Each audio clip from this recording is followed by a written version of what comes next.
अब इसके बाद नेक्स्ट आता है बेटा संबंध बोधक। ठीक है, ये भी एक अविकारी शब्द है या अव्यय शब्द है।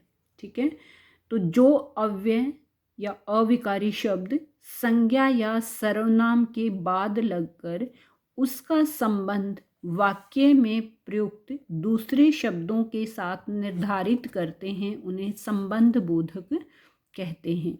यानी इसका मतलब क्या हुआ कि ऐसे शब्द या ऐसे अविकारी शब्द जो संज्ञा या सर्वनाम के बाद लगेंगे, यानी पहले क्या आएगी, या तो संज्ञा आएगी या सर्वनाम आएगा, और संबंध बोधक शब्द जो हैं वो उसके बाद आएंगे, और फिर वाक्य में प्रयुक्त मतलब जो प्रयोग हुए हैं कि वाक्य में आने वाले दूसरे शब्दों के साथ संबंध बनाते हैं। यानी संबंध बोधक क्या काम करते हैं कि मान लीजिए इधर संज्ञा या सर्वनाम है, ठीक है, दोनों में से कोई भी हो सकता है, इधर वाक्य में आने वाले दूसरे शब्द हैं, तो संबंध बोधक जो होगा वो इधर वाले शब्दों को और संज्ञा और सर्वनाम को जोड़ने का काम करता है। यानी इनके बीच में संबंध बनाने का काम संबंध बोधक शब्द के द्वारा किया जाता है। मान लीजिए यहाँ है संज्ञा या सर्वनाम, कोई भी शब्द होगा, यहाँ संबंध बोधक होगा। ठीक है, संबंध बोधक शब्द होगा, और यहाँ पर वाक्य में आने वाले बाकी यानी सेंटेंस में जो और शब्द होते हैं जिनसे मिलकर वाक्य बनता है, तो संज्ञा और सर्वनाम और वाक्य के अन्य शब्द जो हैं उनको जोड़ने का काम संबंध बोधक के द्वारा किया जाता है। तो एक चीज़ तो हमें समझ में आ गई कि संबंध बोधक जो है वो हमेशा संज्ञा या सर्वनाम के बाद लगता है। ये देखिए कि जो अव्यय या जो अविकारी शब्द संज्ञा या सर्वनाम के बाद, यानी सबसे पहले या संज्ञा आएगी या सर्वनाम, फिर संबंध बोधक होगा, तो उसके बाद संबंध वाक्य में प्रयुक्त दूसरे शब्दों के साथ निर्धारित करते हैं। ठीक है, उन्हें संबंध बोधक कहते हैं। फॉर एग्जाम्पल कि पार्क के सामने मेरा घर है। अब देखिए पार्क क्या है, संज्ञा हो गया। ठीक है, ये वाक्य में आने वाले अन्य शब्द हो गए, और के सामने यहाँ पर ये क्या हुआ, संबंध बोधक, यानी इनको जोड़ने का काम के सामने द्वारा किया जा रहा है, तो ये क्या कहलाएगा, संबंध बोधक। ऐसे ही देखिए कि सुमित के साथ अमित भी आया था। सुमित क्या है, संज्ञा, व्यक्तिवाचक संज्ञा हो गया, और ये वाक्य में आए हुए अन्य शब्द हो गए, तो इनके साथ लगा है के साथ, ये क्या है, संबंध बोधक। ठीक है, उपयुक्त वाक्यों में के सामने तथा के साथ आदि शब्द संज्ञा या सर्वनाम के शब्दों के बीच संबंध बता रहे हैं, ऐसे शब्द संबंध बोधक शब्द कहलाते हैं। ठीक है, मैंने आपको बताया था ना कि संज्ञा या सर्वनाम के बाद जो शब्द आएगा वो क्या कहलाएगा, संबंध बोधक। कुछ अन्य शब्द जैसे कि के आगे, के पीछे, के बाहर, के अंदर, के सिवा, के ऊपर, के अलावा आदि होते हैं, ये भी क्या हैं, संबंध बोधक के एग्जाम्पल हैं। अब देखिए कि संबंध बोधक शब्दों के साथ हमेशा कारकीय विभक्ति, यानी जो विभक्ति चिन्ह है वो कौन सा लगता है, का, की, के का प्रयोग होता है। जैसे आया ना ये के, तो यहाँ पर के, का और की, ठीक है, ये विभक्ति चिन्ह लगते हैं, तो ये क्या कहलाते हैं, संबंध बोधक।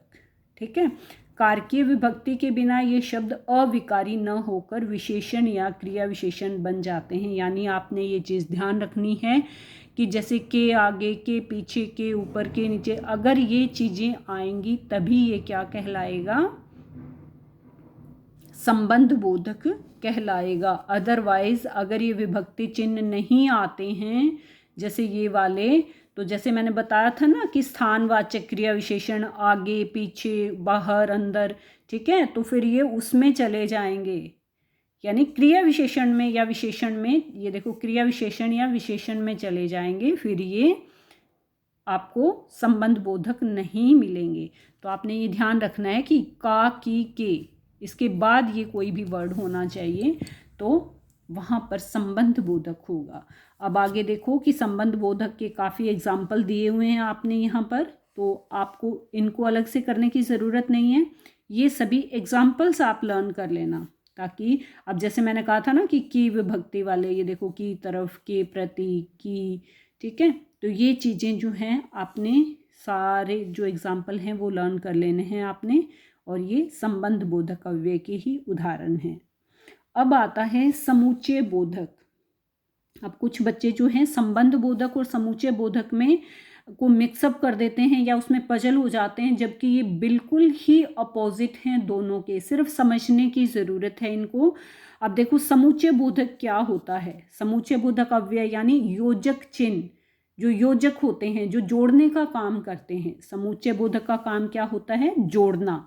यानी जो अव्यय या जो अविकारी शब्द दो शब्दों, वाक्यांशों या दो वाक्यों को जोड़ने का काम करते हैं। जोड़ हमेशा दो चीज़ों का होता है, तो या तो दो शब्द या दो वाक्य या दो वाक्यांश जो होते हैं उनको जोड़ने का काम किसके द्वारा किया जाता है? समूचय बोधक के द्वारा, और इन्हें योजक भी कहा जाता है।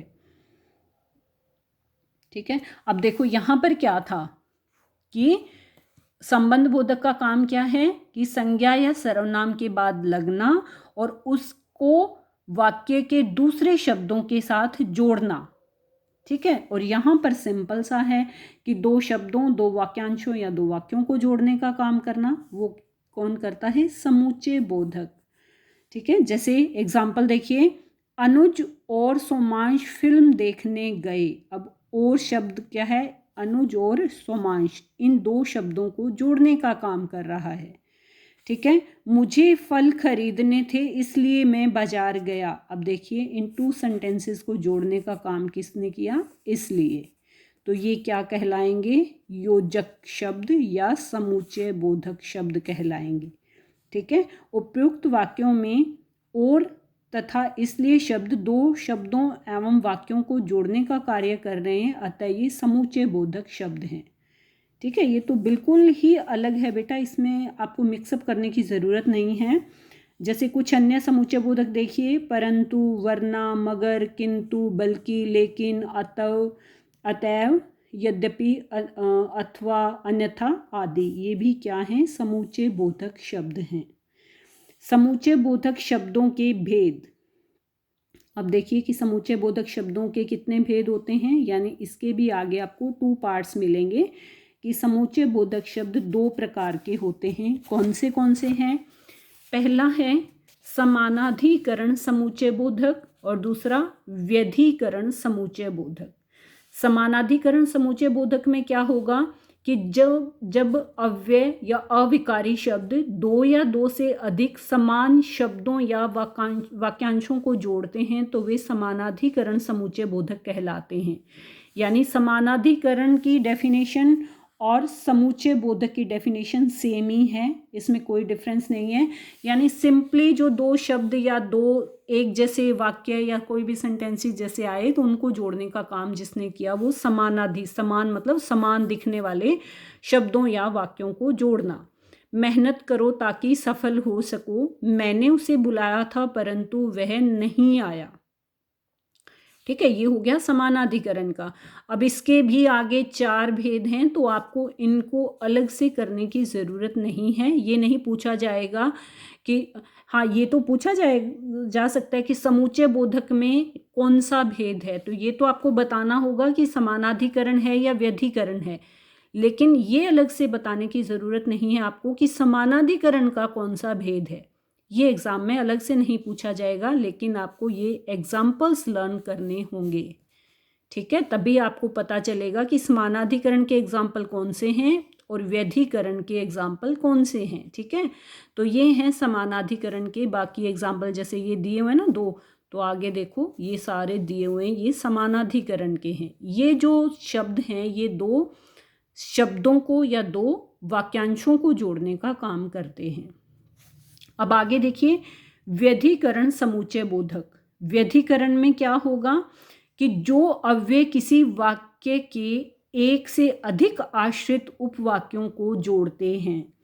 यानी यहाँ पर जैसे मैं आपको कहूँ कि हमने वाक्य वाला टॉपिक किया था, उसमें मिश्रित वाक्य था, है ना। वाक्य के 3 भेद थे, एक सरल वाक्य, दूसरा कौन सा था आपका?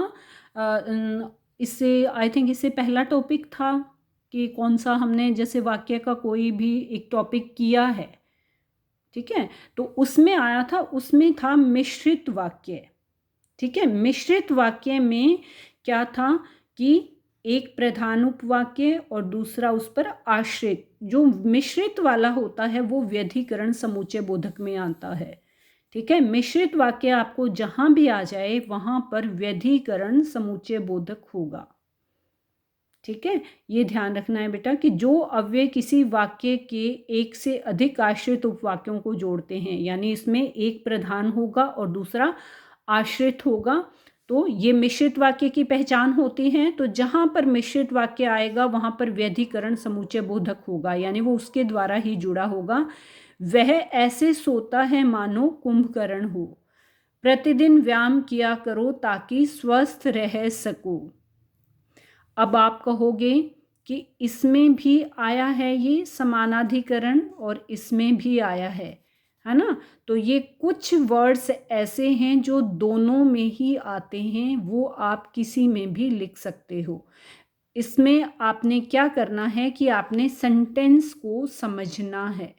ठीक है, सेंटेंस को समझ के अगर आपको लगता है कि वो समानाधिकरण में आया, जैसे मेहनत करो ताकि सफल हो सको, ठीक है, प्रतिदिन व्यायाम किया करो ताकि स्वस्थ रह सको, तो ये कुछ वर्ड्स ऐसे हैं। इसमें तभी मैं कह रही हूँ कि आपको ये एग्जाम्पल करने पड़ेंगे कि कुछ ऐसे आपको वर्ड्स मिलेंगे जो समानाधिकरण में भी आते हैं और व्यधिकरण में भी आते हैं।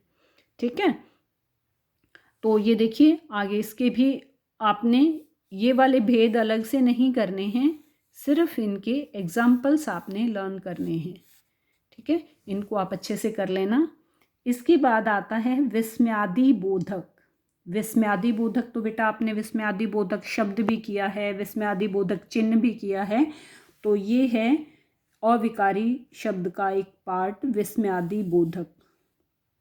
ठीक है, शब्द। तो ये देखिए कि जो अव्यय या जो अविकारी शब्द विस्मय, विस्मय यानी आश्चर्य, हर्ष मतलब खुशी, शोक, घृणा मतलब नफरत, आशीर्वाद आदि भावों को प्रकट करते हैं, वे विस्मयादि बोधक कहलाते हैं।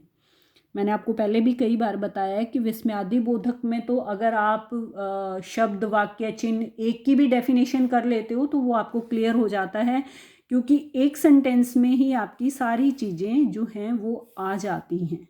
ठीक है, तो ये देखिए कि वाह कितना सुंदर नज़ारा है।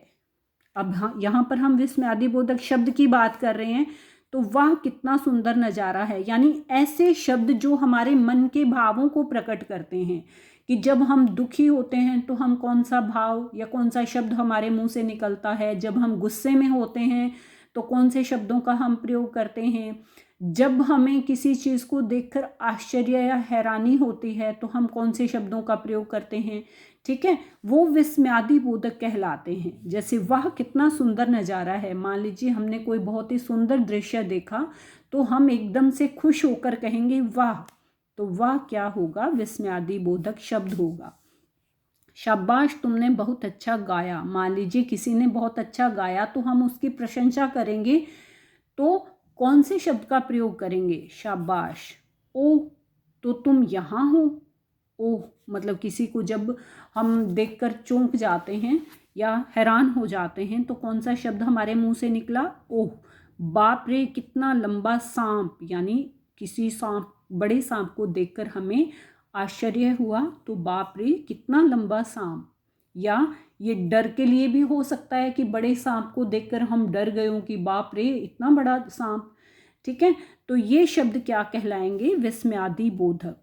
ये साइन हमने देख लेना है, जहाँ पर ये साइन आ जाता है वो विस्मयादि बोधक ही होगा। अब वाक्य की बात करें तो ये कंप्लीट सेंटेंस में आ जाता है विस्मयादि बोधक वाक्य। चिन्ह की बात करें तो ये हम कर सकते हैं, और शब्द की बात करें तो ये आता है। अब देखिए इसी तरह इसके भी आगे भेद हैं कि जब हम खुश होते हैं तो कौन से शब्दों का प्रयोग करते हैं? विस्मय सूचक, यानी जब हम आश्चर्यचकित होते हैं तो कौन से शब्दों का प्रयोग करते हैं? जब हम शोक यानी दुखी होते हैं तो कौन से शब्दों का प्रयोग करते हैं? नफरत के समय इन शब्दों का प्रयोग किया जाता है। संबोधन, जब हम किसी को बुलाते हैं या किसी के साथ बातचीत करते हैं तो इसका प्रयोग होता है। किसी की प्रशंसा करते समय इन शब्दों का प्रयोग होता है। जब हमारी कोई इच्छा होती है तो इन शब्दों का प्रयोग होता है। क्रोध में या गुस्से में हम इनका प्रयोग करते हैं। तो ये सारे क्या हैं, ये ऐसे शब्द हैं जो कि हमारे मन के भावों को प्रकट कर रहे हैं। तो ये भी बेटा आपने सारे लर्न करने हैं, ठीक है, तभी आपको ये इनके एग्जाम्पल्स आप कर पाओगे, ठीक है। अब आशीर्वाद के, चेतावनी के ये सारे आ गए यहाँ पर। अब नेक्स्ट लास्ट आता है आपका निपात। निपात में क्या होगा कि ऐसे शब्द जो किसी शब्द के बाद लगकर उसके अर्थ को बल प्रदान करते हैं, यानी ऐसे शब्द जो किसी शब्द के बाद में लगेंगे लेकिन उसके अर्थ को और अधिक बल यानी और अधिक शक्ति देंगे, वे निपात कहलाते हैं। जैसे उसने मुझसे बात तक नहीं की, यानी मुझसे बात, अब इस शब्द को इसके द्वारा शक्ति मिल रही है, बल मिल रहा है। हमने ही यह कार्य पूरा किया है, एक तो हम कहें कि हमने यह कार्य पूरा किया है और एक कहें कि हमने ही यह कार्य किया है, तो हमने को शक्ति इस शब्द के द्वारा मिल रही है। टीचर के आने भर की देर थी, सब शांत हो गए, ठीक है। तो ये भर क्या है, यहाँ पर निपात है। कल मेरा मित्र भी आएगा, एक तो हम सिंपली कहें कि कल मेरा मित्र आएगा और एक हम स्पेशली किसी बात पर बल दे रहे हैं या शब्द पर कि कल मेरा मित्र भी आएगा, कि वो जरूर आएगा, ठीक है।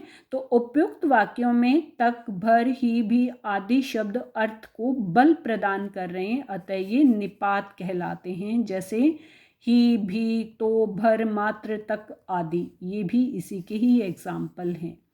तो ये थे बेटा आपके 5 पार्ट्स अव्यय शब्दों के, यानी ये ऐसे शब्द हैं जितने वो ब्लू वर्ड्स में लिखे हुए हैं ना, तो ये कैसे शब्द हैं जो संज्ञा, सर्वनाम, लिंग, वचन आदि के कारण कभी बदलते नहीं हैं, इसलिए इनको अविकारी शब्द कहा जाता है।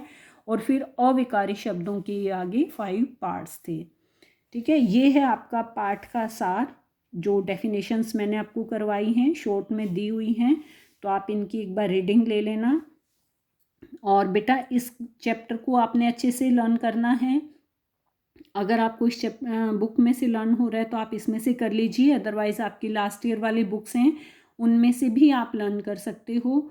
और इसमें आपके एक तो डेफिनेशन फॉर्म में आता है क्वेश्चन, ठीक है, सारी डेफिनेशंस जितनी दी हुई हैं वो आएंगी। दूसरा, सेंटेंसेस दिए जाएंगे और आपसे पूछा जाएगा कि इसमें अव्यय शब्द कौन सा है, उसका भेद बताइए। तो आपने अव्यय जो भी शब्द होगा उसको अंडरलाइन करना है, फिर भेद बताना है कि ये क्रिया विशेषण है, संबंध बोधक है, समुच्चय बोधक है, निपात है, या क्या है, या फिर क्रिया विशेषण में इसका कौन सा भेद है, ठीक है। तो ये आपने बहुत अच्छे डिटेल से करना है। और मैं आपको हर बार कहती हूँ कि आप बुक एक्सरसाइज अपने आप ट्राई किया करें। जैसे बुक एक्सरसाइज में दिया होता है वो एक तरह से आपके पेपर की फॉर्मेशन होती है कि पेपर आपका इसी फॉर्म में आता है, तो आप इस बुक एक्सरसाइज को यूँ मान के सॉल्व किया करो कि ये एक तरह से हमारा टेस्ट ही है, हमारा पेपर ही है, इसी फॉर्म में आपका पेपर बनता है।